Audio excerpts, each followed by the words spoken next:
Ngayon malalaki. Malalaking puno na naman rin kakao.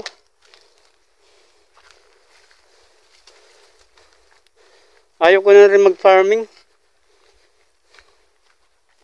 Yan, hanggang dito yan. Hanggang dito yan. At panoorin na lang ating pagpunta dito sa aming bukid, dito sa aming farm, sa mga nyuga at sa kapinyahan. Ay may part 1, part 2, part 3 po ito kasi pahabaan natin ating video at hindi natin lahat i-upload at hindi natin lahat pag-isahin dahil mahaba po ang ating video. At panoorin na lang po na ating pagpunta dito dahil ito po ang aking kabahayan noon at ngayon ay hindi na po siya talaga pwede dahil saksikan na po ang mga nyug. So panoorin lang buong video dito sa ating Facebook page at dito sa ating YouTube channel. Ito ating intro, Baris Birba Crusader sa vlog.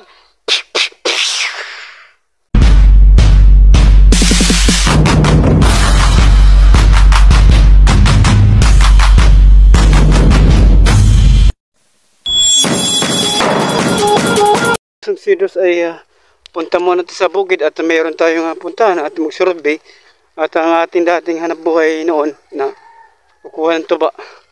At tana, puntahan muna natin at akit muna tayo sa bukid. Yan kasi ang hanap buhay ko noon na kumukuha ng tuba, yung nyug, sa nyug na umakyat. At ito po ang ating daanan. Nagkamali na ako kasi tagal na rin ako sa Maynila. Kaya nagkamali-mali na ako saan ako dadaan. At ito, marami pa mga nyug at mga matatayog na mga nyug, wala na. Hindi ko na nakikita kung matatayog na nyug. Ito dito dati ang dinadaanan ko at nag-ano rin ako dito dati, nanananggot o nagkukuha ba ng tuba or yung suka na maputi, ang pula, yun po ang tuba, ang tawag sa amin sa probinsya. So puntahan muna natin at puntahan natin ang aking lupa or nyug. Oo, at makikita natin kung malinis pa ba or madamo. Ay hindi natin alam kung madamo na. Wala na nag-aalaga. So tatawid dyan tayo sa may kalsada patungo doon sa bukid. At ako hindi na rin ako manananggot kay sawa na ako sa trabaho ng ganyan noon. Pupukus ako sa vlog at sa charity at adventure sa akin vlog. Tingnan natin kung may mga hinog pa ng bayabas. Bayabas. Ito po ang welcome. Welcome. Ang welcome ng bari isa iwan ko saan. Yung kalsada. Yan ang kalsada. Ayan. Yan ang welcome ng Bariis. Pakita natin sa inyo. May bahay dyan kay Manluloy. Yan. Welcome ng Bariis. Yan po ang aking YouTube channel. Yan ang Bariis. Ito na. Yan. Barangay Bariis. Ayan. Yan ang marking boundary. Marking boundary po ito dito. Dapat doon niya sa may sagkaan ang marking boundary ng Bariis. Doon dapat yung marking boundary. Doon yung dapat marking boundary. Bakit kaya dito linagay yung marking boundary ng Barangay Bariis? Doon yung dapat ang marking boundary, hindi dito. Kasi pinaglalaban niya ng tatay ko noon na Barangay Kagawad pa yun. Tatay ko, alam niya kasi mga marking boundary dito sa sakop ng bayan ng Kaibiran. At lalo na sa amin. Dapat yung marking boundary doon yung sa may sagkan. Diyan sa mga Quebec na pamilya, yung mga apelyido na yan. Diyan ang marking boundary. Hindi dito. Natin ang vlog. Marami itong mga cab. Mahalaga sa yung mga sasakyan. Shuttle. Yan, dadaan po tayo, patungo po tayo dito sa bukid. May daanan pa ba? Or wala na? May daan pa sana. Yan, daanan.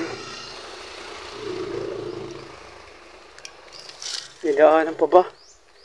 Patungo sa bukid. Or wala na? May daanan. Dito tayo dadaan.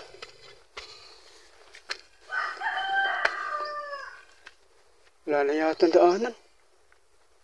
Yun, daanan. May daanan nga. Ayan.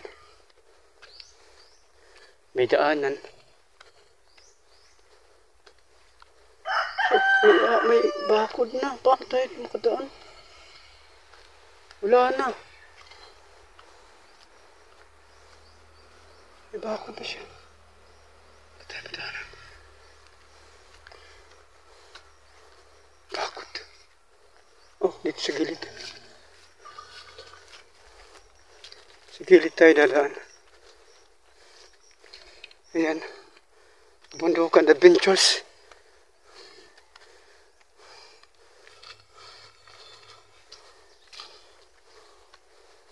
Ayan. Kamali-mali na ako. Tabi-tabi apoy.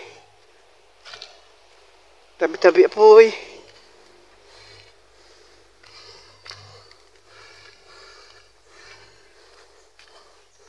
Tabi-tabi apoy.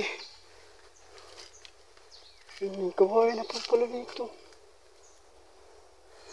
Kawayan na. Ito dito ay kanan iskal. Iskal po. Mga rasaupan. At nag-aalaga ay mga iskal. Ay Ustan Iskal, yung vlogger na kasama namin. I-follow nyo si Ustan Iskal sa kanyang Facebook account. Wala pa yan siyang YouTube. At Facebook page, gawan pa namin ng YouTube. Ayan. May kubo po dito.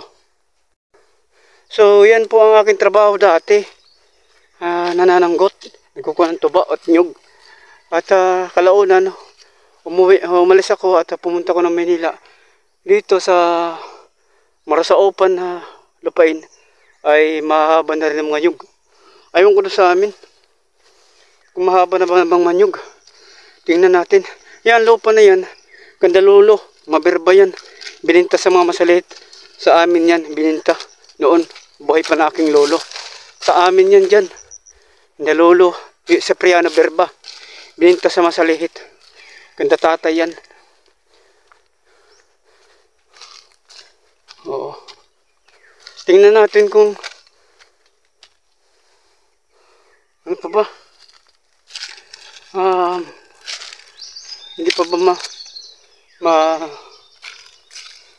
madamo?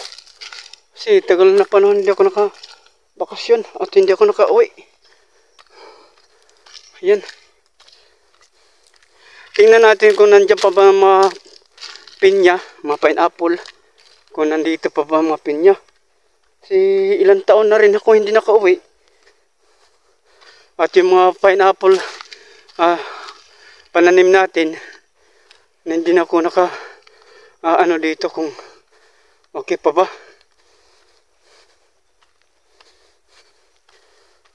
Ayan yun. Ay, nakabakod na rin pala. Hirap tayo nito dumaan. Nakabakod. Nakabakod siya. Ito na ba? Ito na bang ano namin, bukid? Ito na bang bukid namin? Or hindi pa? Nagkamali na ako. Sa kayang bukid namin? Ito na ba? Ang bukid?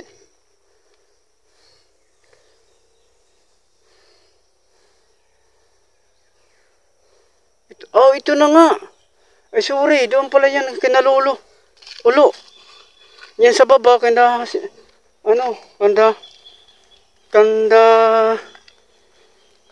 sa pinakababa, kanda, ano pala yan? Kanda, sa Priya, kanda, sa upan, kada tiyong, kada lulo dati. Ito na nga, kaya ito nga mga pinya pa, oh. Ito na nga. Siya yung Madre Cacao. Ba't linabas yung Madre Cacao sa amin to? Dapat pinasok yung babware. Oh, dumi na, oh. Dami ng damo.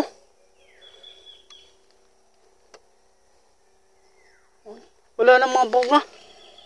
Tabi-tabi po, apoy. Nandito na po ako na yung dating sinasanggutan ko. Tabi-tabi po, apoy. Tabi-tabi po. Ito po ang dating sinanggutan ko. Nandito po ako sa Maynila. Nandito po ako sa Bariis. Sorry po. Nandito po ako sa Bariis. At yung 2018, umuwi pa ako dito at naggapas. Ito na nga. Ito kasi mga Madre Cacao. Yan, Madre Cacao.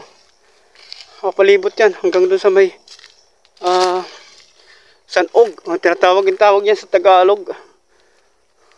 Yan, ganda Kapitan na Shirley Buban. Dati, ganda tay kaming sa Diripa.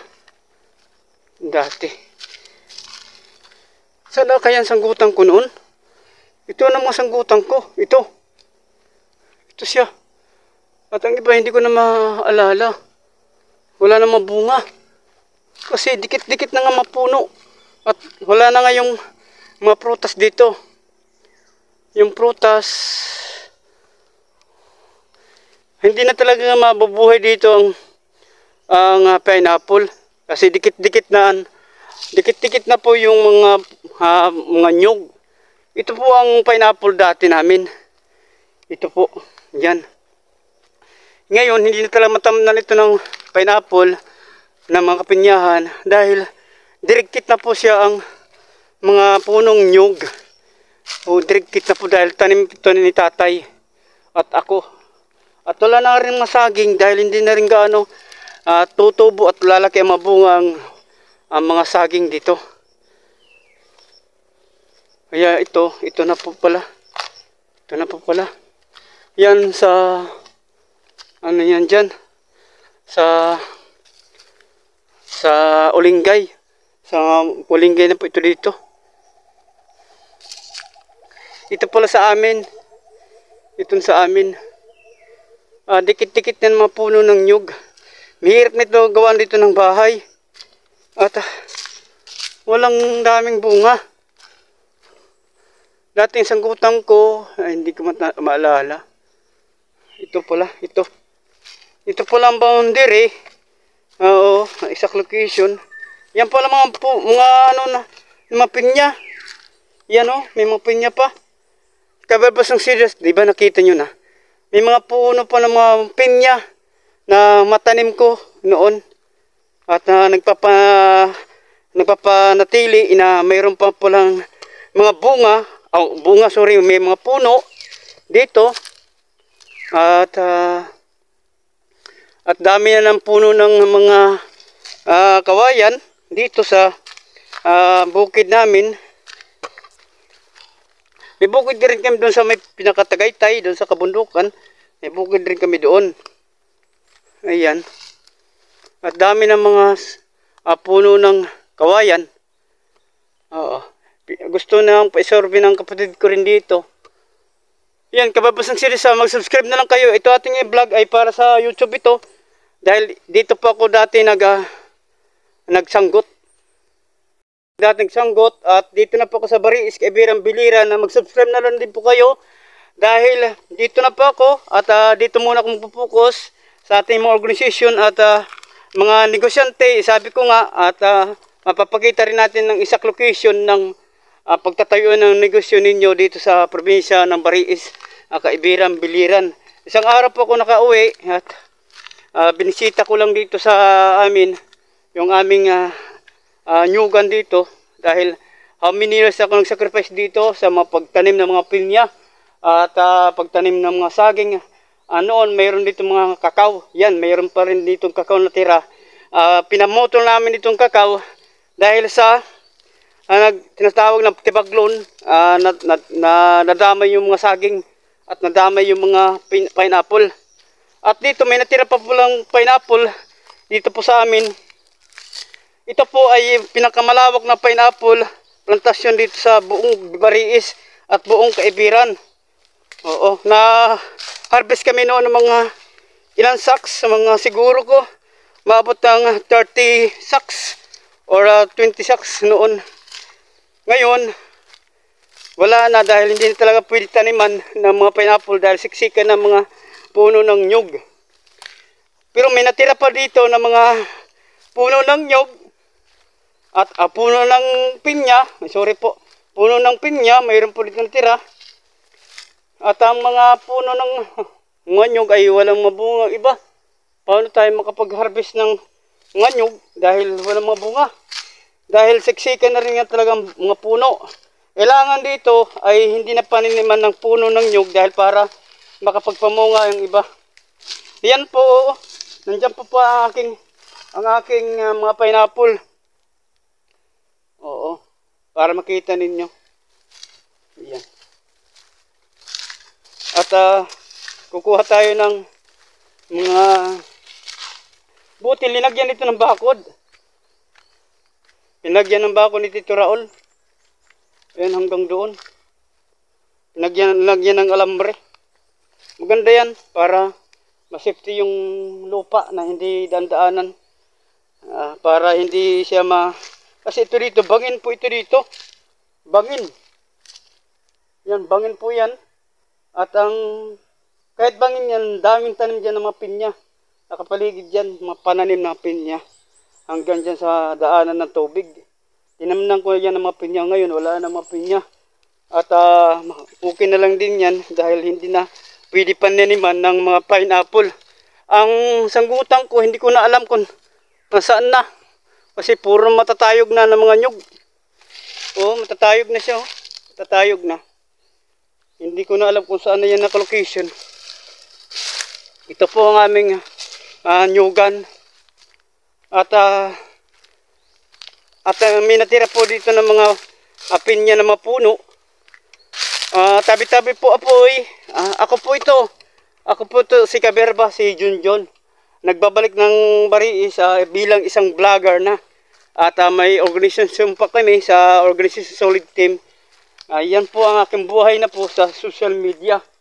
So, abang-abangan nyo na lang ang mga sunod mga ating vlog or upload.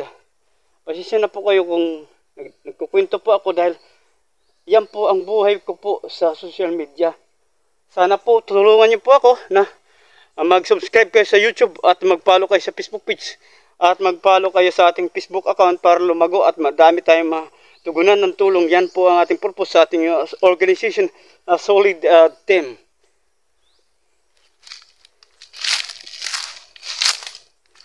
Yan po ang maraming salamat po sa ating kapatatapos pa ng panood sa ating pagpunta dito sa bukid, dito sa nyugan namin, dito sa may bundok ng Bariis, Kaibiran Biliran, dito sa Bariis. So dikit-dikit na po talaga ang mga nyug at yung mga may mga pinya po dito ay hindi na talaga magbubunga dahil siksikan na po mga nyug, mapuno.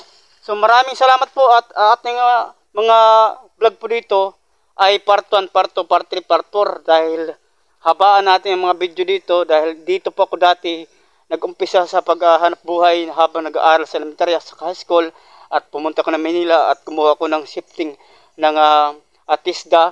Basta-basta lang po pagiging vloggers sa social media. Kailangan meron po tayong kaalaman at mag-aral na mag-aral. So panoorin na lang ang ating mga buong video. So OFW, mega shoutout sa mga OFW at mga foreigner sa nanonood sa ating YouTube. Mega shoutout na lang po sa inyong lahat. Maraming salamat po sa pagsuporta. Mega shoutout po sa inyong lahat. Walang sawang sa panonood at pag-share at pag-comment at pag-like dito sa ating video vlog sa ating pagpunta dito sa kapundukan, dito sa bukid. At tuloy-tuloy lang po ang pag-subscribe at marami po tayong matugunan na tulong dito sa ating Solid Team Verbason Crusaders Squad Charity Organization. Worldwide po ito sa ating mga business, mga kaibigan dyan sa Maynila at sa ibang bansa. Maganda po dito, magtatag po kayo ng negosyo dito sa aming probinsya, sa Bariis or Kaibiran or sa buong Biliran Province. So dito na lang po natin tatapusin ang ating vlog. Maraming salamat po sa inyong lahat. At mega shoutout sa ating mga subscribers at mega shoutout sa mga OFW at mega shoutout dito sa probinsya ng Biliran at lalo na dito sa aming barangay. I love Bariis, Bariis Famous, Bariis Fans Club. So maraming salamat po sa pag-share at pag-like at pag-comment. Mag-share na po kayo para marami po makapanood sa ating vlog. So dito na lang po natin tatapusin ang ating video vlog sa ating YouTube channel at sa ating Facebook page. Saan man tayo sa lupalop ng daigdig at dito sa ating bansang Pilipinas. God bless and bye-bye!